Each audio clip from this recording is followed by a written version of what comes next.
Hello friends, સ્વાગત છે તમારા બધાનું મારા રસોડામાં। તો આજે હું તમારી સાથે શેર કરીશ સેવમાંથી બનેલી એકદમ સરસ મજાની ટેસ્ટી રેસીપી। સેવ કસ્ટર્ડ પુડિંગ બનાવીને તૈયાર કર્યું છે। તમે મીઠી સેવ બનાવી હશે, સેવની ખીર પણ બનાવી હશે, તો એક વખત આ રીતના આ રેસીપી બનાવીને ચોક્કસ ટ્રાય કરજો।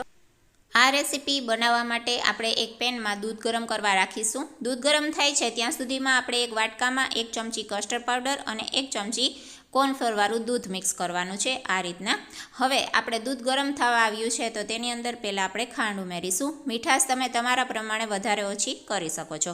ખાંડ ઓગળે છે એ પછી આપણે તેની અંદર કસ્ટર્ડ પાવડરવાળું જે મિલ્ક તૈયાર કર્યું છે તે એડ કરી દેવાનું છે, મિક્સ કરીશું। અને હવે ફટાફટ આ દૂધ છે એકદમ ઘટ થવા લાગશે। તમે જોઈ શકો છો દૂધ એકદમ ઘટ થઈ ગયું છે તો ગેસની ફ્લેમ બંધ કરી તેને સાઈડમાં રાખી દેવાની છે। હવે આપણે સેવ બનાવીને તૈયાર કરીશું। તો સેવ લઈ લેવાની છે, વર્મિસેલી સેવ।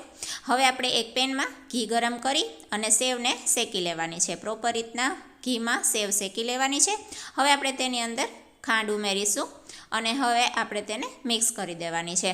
થોડું પાણી એડ કરવાનું છે અને બધું જ પાણી છે તે બળી જાય ત્યાં સુધી આપણે સેવને હલાવતા રહેવાનું છે।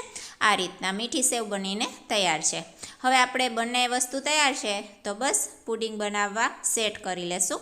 આ રીતના આપણે એક કાચનું બાઉલ લેવાનું છે, તેમાં આપણે સૌપ્રથમ સેવનું લેયર કરવાનું છે, એ પછી આપણે કસ્ટર્ડ પાવડરવાળું મિલ્ક તૈયાર કર્યું તેનું લેયર કરવાનું છે, એ પછી ફરીથી આપણે સેવનું લેયર કરીશું, ફરીથી આપણે દૂધનું લેયર કરીશું, ઉપરથી આ રીતના ફ્રૂટ્સથી ગાર્નિશિંગ કરીશું। તો એકદમ સરસ મજાનું સેવ કસ્ટર્ડ પુડિંગ બનીને તૈયાર થઈ ગયું છે। ફ્રીજમાં તેને સેટ થવા માટે રાખી દેવાનું છે। તો એકદમ સરસ સેવ કસ્ટર્ડ પુડિંગ બનીને તૈયાર છે। તમે પણ આ રેસીપી ચોક્કસથી ટ્રાય કરજો।